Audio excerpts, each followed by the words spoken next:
Hi, I'm Jenna from Yarn Designers Boutique, and you're joining us today for our first video on silk scarves. This is our beginner video, and we're using very simple techniques, and the dye we're using is the Jacquard Acid Dyes. So if you're using another type of fabric dye, the instructions would be different. So this is the simplest way to use our Jacquard Acid Dyes. We have our scarves here as our samples. And both of these scarves started with the Jacquard dye, and we've got markers we used on these scarves also after we put our dye on. So that's what's kind of unique about these, and it's very simple. This one I've used a finer marking pen. This was actually a fine fabric marking pen that I used on these to just outline the shapes. The scarves come in a little bag like this, and when they come out of the bag, there are creases, folds from the bag, which we can take out partially or all the way by ironing with an ironing board on the silk setting. You can leave some of that in for some character in your scarf, or take it out. Okay, we have our colors here that we're going to choose from. We have simple markers that we will use a little bit later on. I'm showing the Bic marker. Today I'm going to be using the Bic markers, but you can use Sharpies, you can use any other permanent marker, you can use Copic, you can use Prismacolor. We also, when we work with the acid dyes, the only part that really creates acid is the vinegar. We're going to mix a little bit of vinegar with this before we do our final adding of the dye. So you want to have some household white vinegar on hand. Okay, so we can start with picking our color. I have chosen Chartreuse color 628 from the Jacquard Acid Dyes. And all we need to do is all right. We have our display of acid dyes here. So these dyes are, they call them hot water dyes because you've got to get hot water into them at some point. Used for silk, wool, protein fibers, and nylon. So we're working with 100% silk, which is perfect for this. It's also perfect for any kind of yarn that are these types of fibers.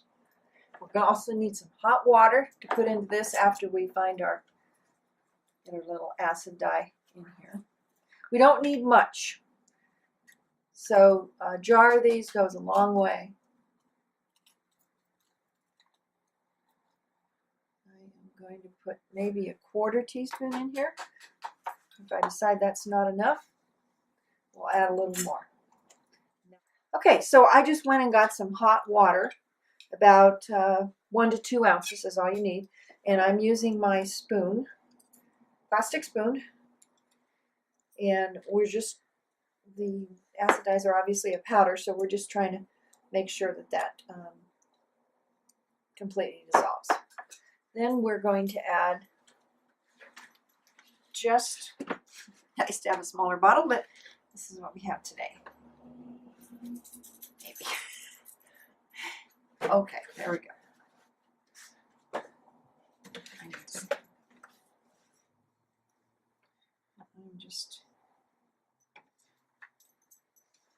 I'm going to use, maybe a teaspoon. It's not, you just need some in there. This vinegar makes it get into the fabric easier, soak into the fabric. This is very bright. I think it's going to be gorgeous. This is going to be our Irish green. Okay, now we're going to use a ziploc bag. This is quart size. And I'm sure there's a lot of different ways to load the fabric in here, but I've been experimenting with one way that I'm going to show you today. I think it's the simplest. We start with one end of the scarf and stick it down in there and kind of fold the rest around it. it's dry, that's fine. Some people would start and have these wet, but I like the effect that I've already gotten doing this, so that's why I'm showing it to you. So this is a nice size for our little fabric. Okay. Now we're going to take an eyedropper, glass one. Plastic will absorb a lot of the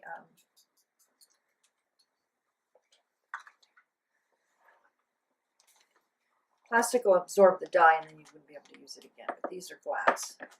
So I've got kind of a big cup. You could use a smaller cup to do this. You load your dropper, and then you can artistically just start dropping your dye in here. You can see it starts making kind of little weird things.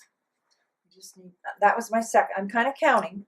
See how many I put in here. I want to put about 6. If that doesn't seem to be enough, then I'll put more. I've got plenty of dye here. I don't have gloves on. If you're gentle, you don't need gloves. All right, now I'm putting some in the center. So I kind of went around the outside. Oh, we need some more over here.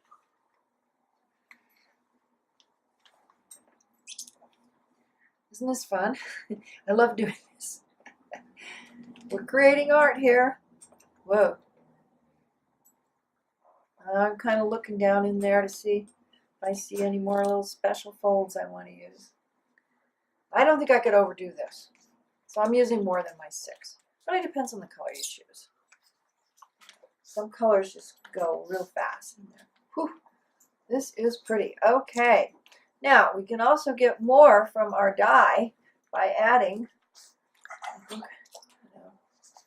think I got enough on there. Now, I want to get this wetter so that the dye will spread more. So I have a little thing of water here, and I'm just loading my dropper and getting it wet. And you could also mix your dyes in a plastic cup as well, or paper cup. That works just fine. If you were going to do more than one color later, which you can also add a second color, then you might want to, just use paper cups. Okay, now I'm going to see how wet I have this. Push this down and zip it up a little bit here. And I'm going to start mushing it. Okay, looking pretty. Looking nice. Okay, so your next step is to put this in the microwave. I would put it on regular power, maybe 3 minutes. You're just trying to warm it up. This is because we're using the Jacquard Acid Dyes, and not only do they need to start with hot water, but they need a little more incentive, and it'll just make it really move around kind of pretty. When you put your plastic bag in, just leave your air right here. The worst you can do is overheat it and the bag will start to melt. It doesn't hurt a thing. It's just kind of scary if you take it out and it's too hot. So we're going to stop now, and I'm going to get this warm in the microwave and come back. Okay, now we're back. Took our little hot, messy bag out of the microwave, and it's not super hot. Okay, look at how bright this is. I love it. You just never know what you're going to get. Oh, wow. Okay. Let's go here. Okay, so I'm going to point out some interesting things that happen with my scarf. Okay. Oh my gosh, I love this. All right. As the color bled, it became a second color. So we've got some blue in here. So this is a natural effect of this particular color of dye. Some of these dyes you won't get a second color. Oh my gosh, this is going to be so fun. Okay, so this is hardly even wet. It doesn't take long to dry. I'm going to put it on a hanger, and if you use a blow dryer,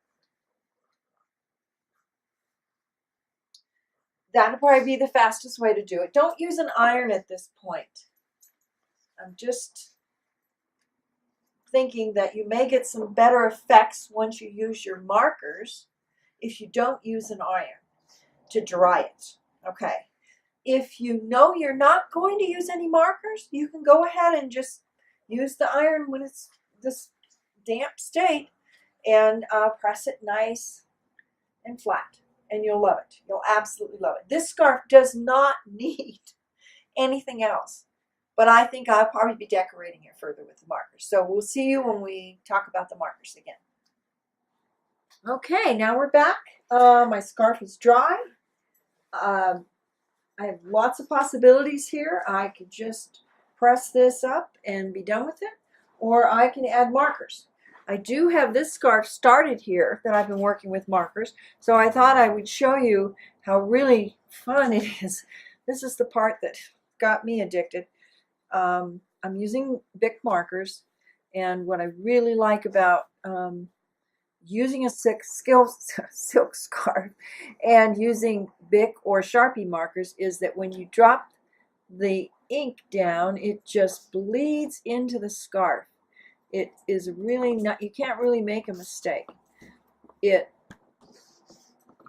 just flows right in there. And the fact that this has not been pressed too much, it's been pressed a little bit, but the colors do blend. When you haven't pressed your scarf, the ink does blend in there nicely. Okay, so you can use one, you can go over it once, you can use a second color right away, get some interesting blending things going on there when it's still just a little bit wet. See, the green is real rich and it just loads in there, and it even fades out a little bit on its own as it's dropped onto the scarf. I mean, literally, once I start on one of these, I don't want to stop. I want to just keep going because it's so relaxing and it's so easy to do, and the effects are amazing. So when the color comes on, it looks a little different than when it's dried. It's a little brighter, and then the little abnormalities kind of end up in the background, and they're so nice. So I started out on this scarf just wanting to kind of make this look like a flower. That's why there's a stem there, and I outlined with the markers a little bit in here to make this darker so it looks kind of like a flower. And then I also made another flower here using just these two colors. I also used, to get these things to blend, I used different colors of the purple to outline these. I mean, you can do as much as or as little as you want. I'm going to put lots more green in here. And then I had to have a tulip on here because I was envisioning purple tulips. And so this scarf for me is going to have a lot more green on it, be very vibrant. Doesn't really matter what you do, they're very wearable. If you've picked a color you like, they just become very wearable. Okay, now if your scarf comes out like this, you really have some different choices here. Oh, and when I'm doing this, I'm doing it on a piece of cardboard or cardstock. Works well too because it bleeds through, but what's nice is it doesn't bleed back and mark the back of your scarf. And these are reversible, so it's not a lot of fuss there. Now this one, we could darken up some of these things to make them show up more. If we wanted to accentuate the blue, we could bring some blue markers in here. As you're using it, it doesn't matter that the wrinkles are there. Just kind of, you just flatten it out a little bit. A lot can be done with this, but it's beautiful just like it is. The way we loaded it into the plastic bag is what made this kind of happen, and the particular type of dye. These all do react a little bit differently. So to finish this scarf, basically, once I'm done, I'm going to make sure that I press this with an iron on the silk setting, which will just completely finalize our scarf. So then, in order to wash this, you can just use Woolite or something else that's a gentle soap and put it in the sink with some warm water, slush it around. The dirt will come right off. and then just rinse it out and hang it up to dry and press it when you're done. It'll probably have some wrinkles. So many ways to wear these, and there you are, painting and dyeing your own silk scarf. Oh, almost forgot. For our next class, we will be showing how to make a scarf similar to this. What I've done with this is I've used markers to start the scarf on a white blank, and then I've used alcohol to bleed the colors. Okay, that is a different process, and that we will be going over in our next video.